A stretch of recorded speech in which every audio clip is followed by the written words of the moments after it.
Hi, my name's Sarah Robbins, and I am the VP of Sales and Client Relations at Vanderbloemen. Great to meet some of you for the first time. As Sutton mentioned, he's kicking it to me to really talk through some of the trends that we're seeing coming down the pipeline in the midst of all of this, and maybe one or two trends that we hope that we see coming down the pipeline as well. In my job, I talk to pastors and board members and nonprofit leaders all day on the phone. I've been at Vanderbloemen about 6 years. So all I think about for most of my day is staffing, organizational structure, trends like I'm going to talk about. And so this is something that our entire team talks about and thinks about all the time. So we wanted to sort of pass along what we're hearing already, what we're seeing already, and what we almost sort of predict is going to happen as we move out of pandemic and into normal life again as we know it.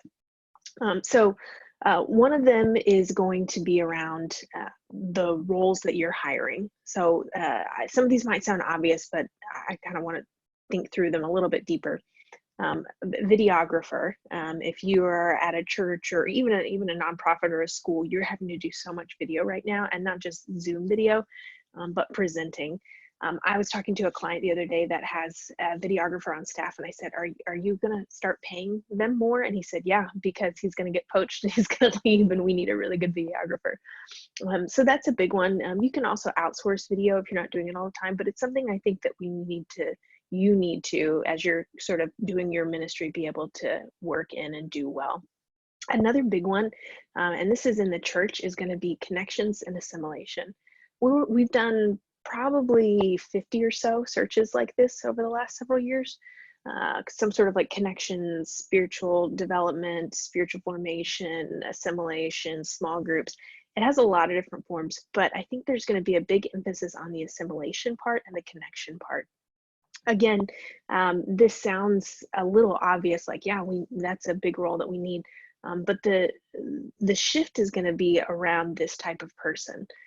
Who is going to, and we've done some webinars in this, so if you haven't seen them, please go to our website, reopeningchurch.com, reopeningschool.com. You can see some of these, but you'll see that it's going to be a need for someone who can create systems, but then also is able to make a connection when there is not one, not that connection already made. So a great example of this is often an assimilations person is taking someone who's been visiting the church a lot, coming on a regular basis, hasn't really committed to the mission, and then they're pulling them in and assimilating them. We're going to have to go even further back, and this assimilations person is going to need to be able to think through, how do I get people who aren't even in our building yet but are watching, and getting them to assimilate, to connect. So it's going to be even more strategic, but at the same time, I think it's going to need to be personal as well. Another big one is going to be your communications or creative role. I think a lot of churches are just going to be rethinking this totally. How are we communicating who we are? How are we communicating our mission? And honestly, how are we creating the story that is Christ? So that's a big deal, and we're having to communicate it as a kingdom-focused organization. Your church, your nonprofit, your school is having to communicate it in a way that you've never had to before. So I think there's going to be a lot of value around those roles. Another big trend that we're already seeing happening, and we think is going to continue down this road, is a shift in the hiring process. So in the midst of all of this crazy, we work with churches, nonprofits, schools to hire staff. Just in the last about 6 weeks, we have had many of these organizations have to hire virtually. And I mean, everything from doing a virtual vote. You can read a story on our website about Moody Church, the oldest mega church in the country, having to virtually vote to bring their next pastor in. Thousands of people had to participate.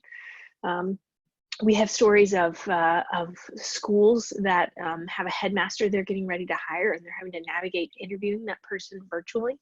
So I think this trend is not going to go away. We think that the need for virtual in this time is going to wash over and make people think, well, we can do more virtual interviewing now as we move forward. We think that's great. Continue to do virtual interviewing. Two things we want you to consider. At the end of the day, if you can sit and meet with that person in person, we think that that's huge. Don't forget that. The other big thing we want you to think through is still some people are great on video. If you're watching this at all, you've watched a lot of Vanderbloemen on video recently. Some people have a natural gift for being on video and some people don't. So when we're engaging with someone over video, because we're going to do more and more of it, because that's a trend that's going to continue. I just want to encourage you all to consider, is this a personality thing? Is this a video thing? And dig deeper into that. And again, that's something that we help churches, schools, nonprofits navigate all the time. And that's everything from video interviews to watching a worship leader lead on video, to watching a pastor preach on video, so on and so forth. It's a life that we've been living a long time. So it's certainly something we can help you navigate. Another big one is going to be agility. So it's a trend that we've seen, but it's just been a forced trend. People have been forced to be agile, but I think even more than that, it's a trend that's going to continue in a big way. And it's less about survival of the fittest, and I think it's going to be survival of the agile.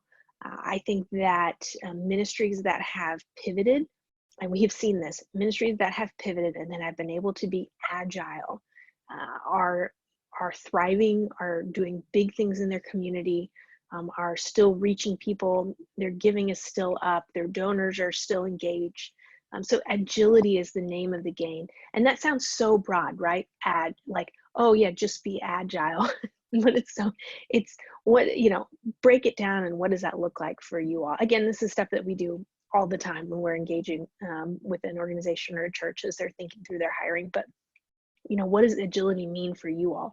And agility is a spectrum. You might not need to be as agile as X, organization over here, but you need to be more agile than you were.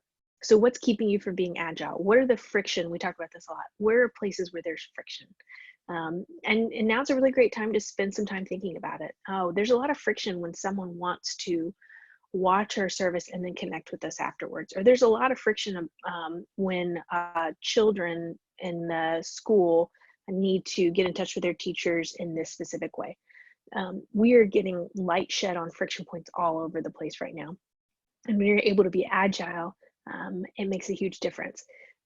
The reason I'm saying it's a trend is that we think that Vanderbloemen thinks that as agility becomes more and more important, and we're all living in this chaos right now, that people are going to be looking to serve, work with, and go to places where there is agility, where they know that they can adapt. I had a phone call just today with a private school in a state where their public run schools have not been doing virtual learning, and we've been locked down for weeks.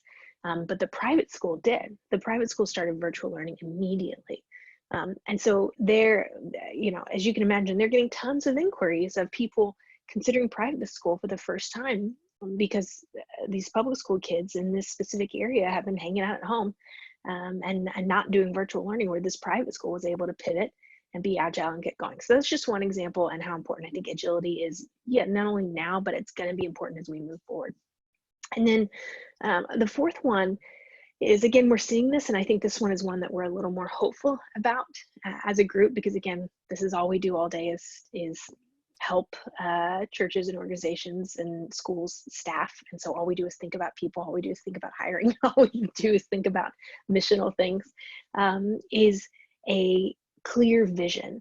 And the reason I'm saying that we hope that it's a trend is that we hope that there is a clear vision from moving forward from where we are now to where we're going. So what I mean by that is, we're doing a lot of stuff right now. All of us are virtually, that we've never done before. I just mentioned agility. We're having to be agile in ways that we never have before. Once things settle down, there is a really good opportunity for muddiness to happen in your organization, in your ministry. Muddiness around, well, we need to be focused on this when it comes to preaching on Sundays, or we need to be focused on more virtual learning, or we need to be focused on whatever the case may be, it's going to feel muddy because we've just been in a huge mess. So I think as we're getting through this, if you have the opportunity, we're encouraging the folks we're talking to start clarifying their vision on the other side of this. And I know we're kind of wading through all of this mess together, but if there can be clear vision, then you can put your people around it and your staff around it to carry out that vision. So the reason we care about your vision is so that if we come help you, or if you're hiring this next year, anything like that, the more clarity you have around where you're going, the better it's going to be. So for example, I mentioned these roles.